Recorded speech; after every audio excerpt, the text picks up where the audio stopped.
오늘 함께 읽을 성경 말씀은 요한복음 6장 1절에서 15절 말씀입니다. 요한복음 6장 1절에서 15절 말씀입니다. 오늘은 9절 말씀을 읽어드리겠습니다.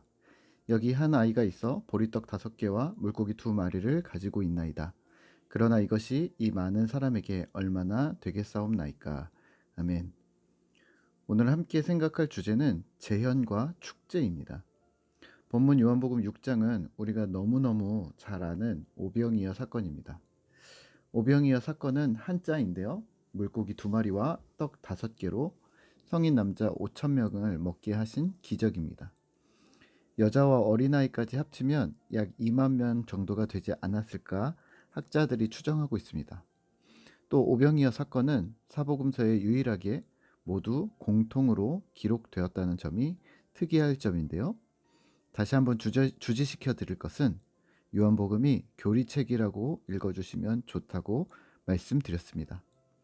그러니까 요한복음의 구조가 한 가지 에피소드를 기록하고 그 뒤에 이어지는 예수님의 가르침, 강화가 이어지는데요. 이게 시간순이 아닌 거의 주제별이라고 보셔야 합니다. 예를 들어 4장에서는 대화와 사건을 통해 예수님이 생명의 물, 생수이심을, 그리고 5장에서는 베데스다 에피소드를 기록하고 생명이 되신 예수, 영생을 주시는 예수에 대해서 설교하셨다면 6장에서는 오병이어 사건을 수록하고 생명의 떡이 되신 예수 그리스도를 설명합니다. 다시 정리하면 사도 요한은 예수님에 대해 무언가 체계적으로 병리할 형식의 예수님을 소개하고 있습니다. 소개하는 소주제들마다의 사건들이 배열되어져 있는 것이고요. 생수이신 예수, 영생이신 예수, 생명의 떡이신 예수, 이런 식으로 말입니다. 물론 각 사건의 시간들은 순서도 섞여 있고 시간적인 간극도, 인터벌도 매우 간극이 큽니다. 오병이어 사건에서 특이할 점은 왜 4명의 복음서 저자가 공통으로 수록했을까라는 점입니다. 왜 그랬을까요? 너무 신기해서? 다른 기적들과의 차별점이 있어서 그런 것이 아닐까요? 그렇다면 그 차별점은 무엇일까요? 꼭 내 복음서에는 수록해야겠다 하고서 수록한 이유가 있을 텐데요.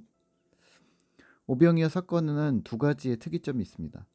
하나는 구약 선지자의 기적의 재현이라는 점, 또 하나는 축제였다는 점입니다. 오늘 오병이어 사건은 선지자 엘리사가 행한 기적을 의도적으로 반복하는 것이었음을 기억하시면 좋을 듯합니다. 열왕기하 4장 42절에서 44절까지의 짧은 문구에 엘리사의 기적이 등장합니다.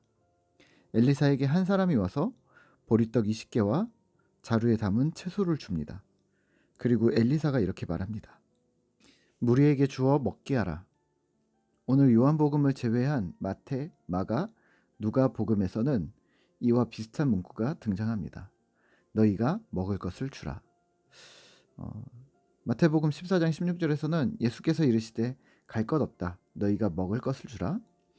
누가복음에서도 예수께서 이르시되 너희가 먹을 것을 주라 하시니, 또 마가복음에서도 너희가 먹을 것을 주라 하시니, 동일한 단어들을 사용하고 있습니다.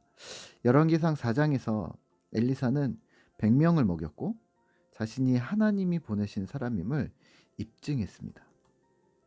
하나님이 보내신 사람임을 입증하는 데 사용된 기적이 바로 이 부분이었던 거죠. 그렇다면 오늘 오병이어 기적 역시 그 사건을 생각나게 하는 것이었다면 무리를 먹이신 기적에 의해 자신이 하나님이 보내신 그 메시아임을 보여주셨다는 것이죠. 후대의 복음서를 읽는 사람들이 구약의 배경에 대해 조금이라도 지식이 있다면, 아니 엘리사의 사건들을 기억하고 있다면 예수님을 엘리사와 같은 하나님이 보내신 자임을 상기하게 하였을 것이 분명합니다. 그렇다면 사복음서에서 오병이어 사건은 예수님과 엘리사를 연결짓는 하나님의 보내신이라는 것을 증명하는 아주 중요한 사건이 분명합니다. 또 하나 우리가 일반적으로 가르쳐왔던 오병이어 기적의 예수님의 하나님 되심이라는 기적을 우리는 어떻게 이해해야 할까요? 오병이어 사건이 예수님이 하나님이심, 그리스도이심, 메시아이심을 드러내는 기적이라면 이 기적적인 사건은 우리에게 어떤 의미를 갖는 걸까요? 네, 하나님 나라의 임함이 축제라고 이해하시면 될 듯합니다. 예수님의 공생의 사역 3년은 죄로 인해 깨어진 이 세상에 회복을 알리는 하나님 나라의 도래를 선포하는 것이었습니다. 그리고 하나님 나라의 임함은, 하나님 나라의 다가옴은 세상을 회복시키셨을 뿐 아니라 그곳에서 살아가는 우리에게 깊은 의미가 있는데, 우리는 이 중대한 사건을 겉으로는 축제라는 형식으로 맞이할 수 있다는 것이고요. 다시 말하면 오병이어 사건이 기쁨이 되었을 것이라는 말입니다. 옛날에 어릴 적에 예수라는 영화를 보았습니다. 거기에서 예수님의 사건 중에 오병이어 사건이 등장을 하는데요. 거기 거의 우리가 아는 것과 같은 모습들을 배우들이 재현해서 영화를 만들었습니다. 다른 사건들보다 훨씬 특이했던 점은 오병이어 사건에서는 사람들이 깔깔거리며 웃으며 환호성을 지르며 아주 큰 소쿠리에서 빵을 사람들에게 들이붓고 생선을 던지는데, 마치 어선에서 그물로 잡은 고기들을 배 선창에 쏟아내는 장면처럼 우르르 쏟으면서 사람들의 표정이 매우 밝고 기뻤다는 것. 그리고 아이들은 아이대로, 남자들은 음식을 나누며 땀을 흘리면서도 기쁜 얼굴, 또 여인들은 환호성을 지르며 감격해하며 음식을 받아가는 장면, 난리가 따로 없었습니다. 하지만 밝은 표정을 볼 때 이건 축제가 틀림없었습니다.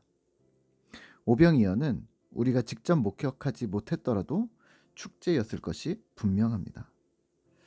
그렇다면 오늘 오병이어 사건을 접하는 2022년을 살아가는 우리 역시 이 사건이 우리에게 축제임을 기억하셔야 합니다. 하나님의 나라가 도래하였고 그 하나님의 나라는 오병이어 사건처럼 우리 모든 인생의 축제가 되었을 것이라는 말입니다. 그 은혜를 우리에게 머무르게 하는가, 지나가게 하는가는 각자의 몫일 수도 있습니다만, 하지만 1차적으로 우리 모두에게, 또 세상 모두에게 축제인 것은 분명합니다. 그러면 오늘 우리는 무엇을 해야 할까요? 신자인 우리가 축제됨을 연결할 수 있는 가장 초보적인 것은 무엇일까요? 네, 신앙생활 전반의 모든 부분이겠지만 1차적으로는 예배를 상기할 수 있습니다. 우리의 예배가 축제와 전쟁이라는 이야기를 들어보신 적이 있으실 듯합니다. 우리의 예배가 축제와 전쟁이라 함은 예배가 기쁨과 행복이 가득해야 한다는 축제의 개념, 또 더불어 세상에서의 사명을 완수하기 위한 전략회의와 재충전의 시간이라 함은 전쟁을 위한 재반 준비의 시간들이라고 보셔야 한다고 말씀드렸는데요. 우선은 축제입니다. 예배 속에서 하나님을 경험하는 일, 예배 안에서 하나님의 높으심과 더불어 하나님의 인자하심과 사랑하심을 맛보는 것이 우리에게 축제인 예배라는 말이죠. 물론 공동체가 모여서 드리는 공동체 예배뿐 아니라 개인의 예배, 삶의 예배까지도 모두 이 축제라는 부분이 기억되어져야 하는 부분이고요. 오늘 하루 우리에게 또 오늘 하루가 선물로 주어졌습니다. 매주 반복되는 시간들이지만 오늘 또 열려진 새로운 시간 속에서 우리의 주인이 하나님이심을, 그리고 예수님께서는 여전히 우리에게 하나님이심을 우리와 세상에 알려주고 계시다는 사실, 또 우리는 그 사실과 사건들 때문에 언제든 기뻐하는 축제의 삶을 살고 있음을 기억하시죠. 일터에서, 가정에서, 우리가 속한 삶의 터전에서 오늘도 나는 깨어진 세상에 있지만 하나님 때문에 축제의 삶을 살고 있음을 기억하는 하루 되시기를 기도합니다.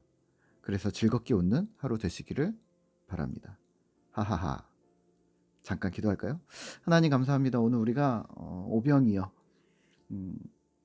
구약 선지자의 기적의 재현이고 또 현재 우리에게 또 그 당시 그들에게 축제였음을 우리가 다시 한번 기억합니다.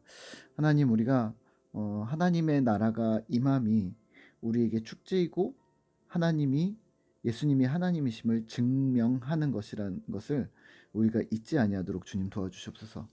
우리에게 베풀어 주시는 하루하루가 기적 같은데 하나님, 주님을 생각하며 축제를 생각하며 우리가 기쁨으로 맞이하게 주님 도와주시고, 우리의 개개인에게 있는 어려움들과 또 상황들 또 환경들 때문에 우리가 너무 낙심하지 않게 하시고 여전히 축제를 이끌어 가시고 축제로 초청하시는 하나님의 나라를 기대하며 기쁨으로 주님 앞에 나아가기를 즐겨하는 주의 백성들이 되어지도록 주님 도와주시옵소서.